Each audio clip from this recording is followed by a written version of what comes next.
Hello friends, అందరికీ నమస్తే అండి. Welcome to our channel. Mission Vatsalya పథకానికి సంబంధించి మీకు వివరంగా ఈ వీడియోలో ఇన్ఫర్మేషన్ అనేది అందించబోతున్నాను. సో వీడియోని పూర్తిగా చూడండి. అసలు ఈ మిషన్ వాత్సల్య పథకానికి సంబంధించి అర్హులు ఎవరు? సో వీరి ద్వారా బెనిఫిట్ అనేది ఏముంటుందనేది నేను మీకు వివరంగా చెప్తానండి. సో ఇక్కడ మీకు తెలిసినటువంటి అనాథ పిల్లలు కానివ్వండి, లేదా తల్లి లేదా తండ్రి ఇద్దరు లేనటువంటి పిల్లలు కానివ్వండి, లేదా తల్లి ఒక్కటే ఉండి తండ్రి లేనటువంటి పిల్లలు, తండ్రి ఒక్కరే ఉండి తల్లి లేనటువంటి పిల్లలు, అదేవిధంగా తీవ్రమైన అనారోగ్యంతో బాధపడుతున్నటువంటి తల్లిదండ్రులకు ఉన్నటువంటి పిల్లలకు సంబంధించి ఈ పథకం అనేది ఉపయోగపడుతుందన్నమాట. సో కేంద్రం మరియు రాష్ట్ర ప్రభుత్వాలు 2 కూడా కలిసి ఆర్థిక సహాయం అనేది అందిస్తాయండి. ప్రతి నెల కూడా 4000 రూపాయలైతే పిల్లల యొక్క అకౌంట్‌లోకి అయితే జమ చేస్తారనమాట. సో దీనికి సంబంధించినటువంటి పూర్తి వివరాలు నేను మీకు ఈ వీడియోలో అందిస్తాను. సో మనకు రీసెంట్‌గా న్యూస్ పేపర్‌లో కూడా పబ్లిష్ అయినటువంటి ఆర్టికల్‌నైతే మీకు ప్రెజెంట్ చేశాననమాట.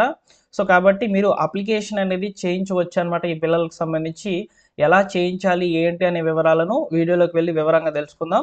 చాలా మంచి టాపిక్ అనమాట ఇది. సో మీరు తప్పకుండా వీడియోని లైక్ చేసి యూట్యూబ్ ద్వారా రికమెండ్ అయ్యేటట్లు చేయండి. తప్పకుండా లైక్ చేయండి. నేనైతే లైక్స్ ఎక్స్‌పెక్ట్ చేస్తున్నాను ఈ వీడియోకి. సో ఈ యొక్క మిషన్ వాత్సల్య పథకానికి సంబంధించిన పూర్తి వివరాలు నలుగురికి రీచ్ అయితే వాళ్ళకి కూడా హెల్ప్‌ఫుల్ అయితే అవుతుందనమాట. సో దరఖాస్తులు అనేటివి జరుగుతున్నాయి. ఆ యొక్క అప్లికేషన్ కూడా ఏ విధంగా ఉంటుందనేది నేను మీకు చూపిస్తానండి. తప్పకుండా వీడియోని లైక్ చేసి మీ మిత్రులకు షేర్ చేయండి. సో ఇక లేట్ చేయకుండా డైరెక్ట్‌గా టాపిక్‌లోకి గనుక వచ్చినట్లయితే, ఈ మిషన్ వాత్సల్య పథకానికి సంబంధించి పూర్తి వివరాలు నేను ఒక పీడీఎఫ్ అయితే రెడీ చేశాను. సో దాంట్లో ఉన్నటువంటి ఇన్ఫర్మేషన్‌ని మీకు ఇక్కడ ఎక్స్‌ప్లనేషన్ అనేది అందిస్తాను. సో మిషన్ వాత్సల్య పథకం అనేది కేంద్రం మరియు ఆంధ్రప్రదేశ్ ప్రభుత్వం కలిసి అమలు చేస్తున్నటువంటి పిల్లల సంక్షేమ పథకము. సహాయం లేని అనాథలు లేదా క్లిష్ట పరిస్థితుల్లో ఉన్నటువంటి పిల్లలకు ఆర్థిక సహాయం, విద్య, ఆరోగ్య రక్షణ అందించడమే ఈ పథకం యొక్క ప్రధాన లక్ష్యం అని చెప్తున్నారు.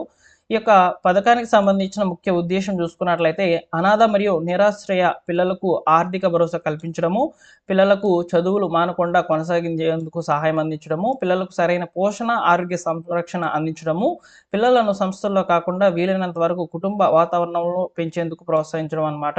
ఇక ఆర్థిక సహాయం గురించి మాట్లాడుకున్నట్లయితే నెలకు 4000 రూపాయల చొప్పున 6 నెలలకు ఒకసారి 24,000 రూపాయలు ఖాతాల్లోకి అయితే జమ చేస్తారు. సంవత్సరానికి 48,000 రూపాయలు అయితే రావడం జరుగుతుందన్నమాట.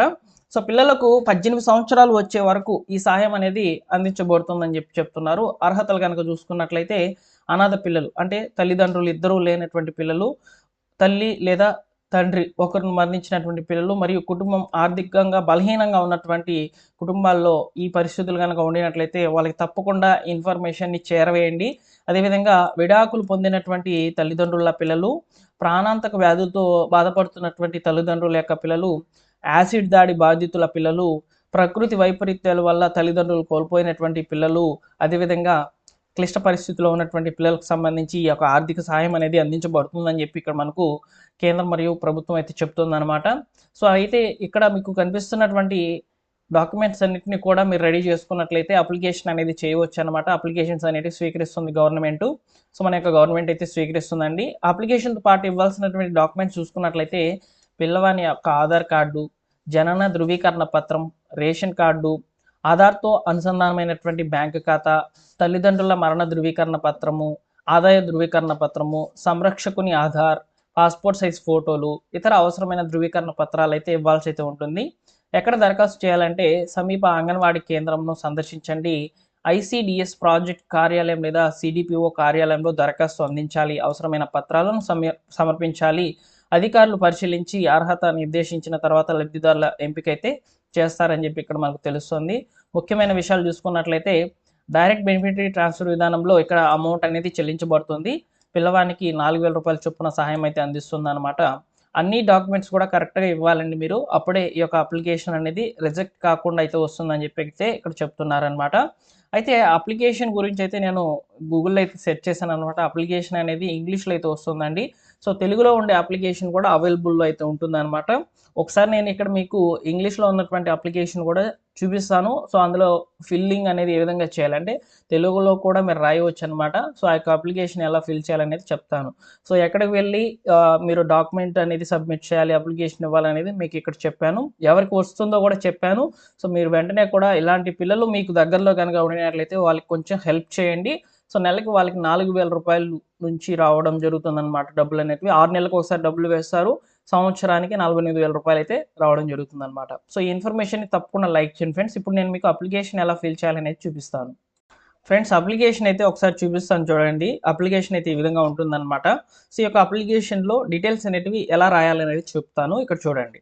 So, name of the district కాడ వచ్చేసి మీ జిల్లా పేరు రాయండి. తర్వాత name of the ICDS project అని ఇక్కడ అడుగుతున్నారు కదా! సో, ఇందులో వచ్చేసి మీరొచ్చేసి మీ యొక్క ఐసీడీఎస్ ప్రాజెక్ట్ ఏంటి అనేది, అంటే మీకు దగ్గరలో ఉన్నటువంటి ఐసీడీఎస్ ప్రాజెక్ట్ పేరైతే ఇక్కడ రాయాలన్నమాట. నెక్స్ట్ వచ్చేసి నేమ్ ఆఫ్ ద మండల్, అంటే మీ మండలం పేరైతే రాయాలి. తర్వాత నాలుగవ దాంట్లో వచ్చేసి నేమ్ ఆఫ్ ద విలేజ్ అయితే రాయాలి. తర్వాత నేమ్ ఆఫ్ ద పంచాయత్, మీ పంచాయతీ పేరైతే రాయాలి. Name of the village and ward secretariat and ID అని అడుగుతున్నారనమాట. మీ యొక్క గ్రామ వార్డు పంచాయతీకి సంబంధించినటువంటి ఈ యొక్క ఐడి అయితే ఉంటుందన్నమాట. ఆ ఐడిని అయితే ఇక్కడ రాయాలి దీని ఎదురుగా. తర్వాత పిన్ కోడ్ బాక్స్ ఎదురుగా వచ్చేసి పిన్ కోడ్ అయితే రాయాలి. తర్వాత చైల్డ్ డీటెయిల్స్ అయితే అడుగుతున్నారు చూడండి. నేమ్ ఆఫ్ ద చైల్డ్ వచ్చేసి ఇక్కడ మీరు రాయాలన్నమాట దీనికి ఎదురుగా. తర్వాత ఆధార్ నంబర్ ఆఫ్ చైల్డ్, అంటే పిల్లవాని యొక్క ఆధార్ నెంబర్ని అయితే దీనికి ఎదురుగా రాయాలి. తర్వాత నేమ్ ఆఫ్ ద ఫాదర్, పిల్లవాని యొక్క ఫాదర్ ఉంటే వారి యొక్క పేరు అయితే రాయాలి. ఫాదర్ యొక్క ఆధార్ నెంబర్ అయితే పేరు కింద అయితే రాయాలన్నమాట. నెక్స్ట్ వచ్చేసి నేమ్ ఆఫ్ ద మదర్ అడుగుతున్నారు. సో, మీ పిల్లవాని యొక్క మదర్ పేరైతే ఇక్కడ ఎదురుగా రాయాలి. సెలెక్ట్ చేస్తున్నాను కదా, సో దానికి ఎదురుగా అయితే రాయాలన్నమాట. ఆధార్ నెంబర్ వచ్చేసి మదర్ది అయితే ఇక్కడ ఎదురుగా రాయాలి. నెక్స్ట్ వచ్చేసి name of the person or గార్డియన్‌గా, ఓకే. ఇక్కడ మనకొచ్చేసి పిల్లవాడు అనాథ అయినట్లయితే గార్డియన్‌గా ఎవరి దగ్గర అయితే ఉన్నారో వారి యొక్క పేరైతే ఇక్కడ ఇవ్వాలన్నమాట.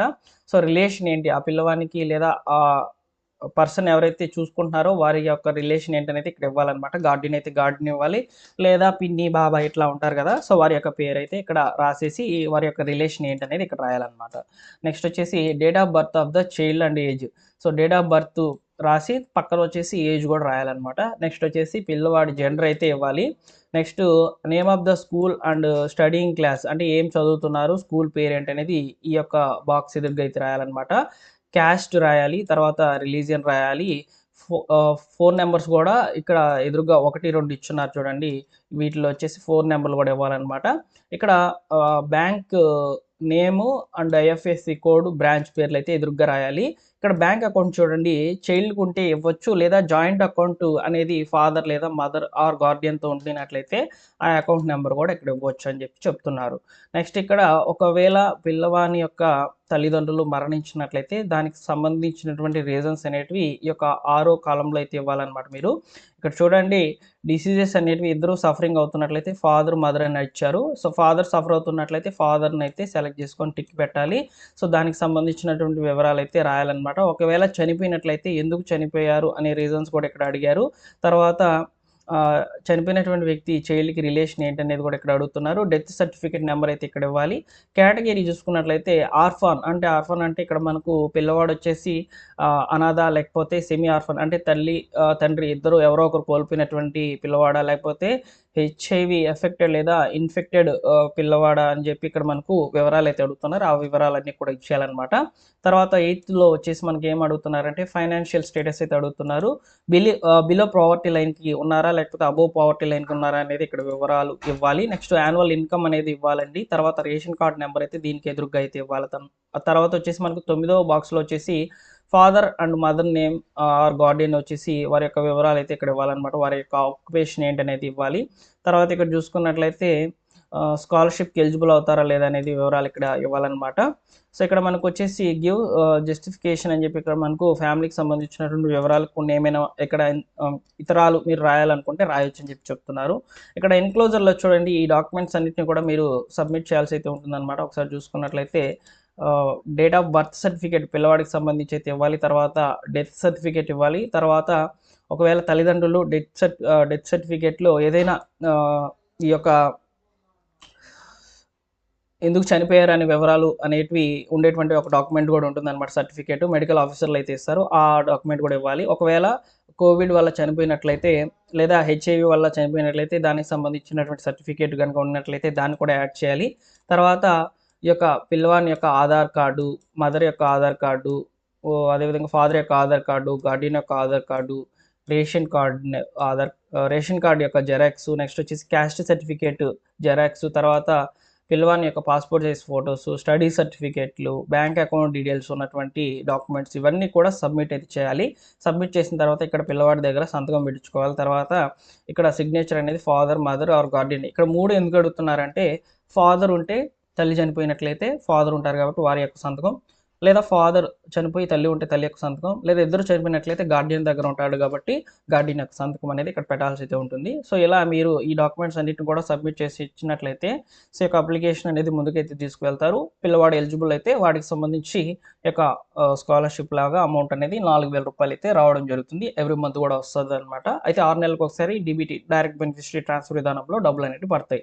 సో హెల్ప్ చేయండి. ఇలాంటి పిల్లలు ఎవరైతే ఉన్నారో అనాథ పిల్లలు, లేదా తల్లి మరణించి తండ్రి ఉన్నటువంటి పిల్లలు, తండ్రి మరణించి తల్లి ఉన్నటువంటి పిల్లలు, అదేవిధంగా క్లిష్టమైన పరిస్థితుల్లో ఉన్నటువంటి కుటుంబాన్ని పోషించుకోలేనటువంటి పరిస్థితుల్లో ఉన్నటువంటి పిల్లలు, ఇలాంటి వాళ్ళకైతే ఈ యొక్క పథకం అనేది ఉపయోగపడుతుంది. తప్పకుండా ఇన్ఫర్మేషన్ షేర్ చేయండి. తప్పకుండా షేర్ చేస్తారని అనుకుంటున్నాను.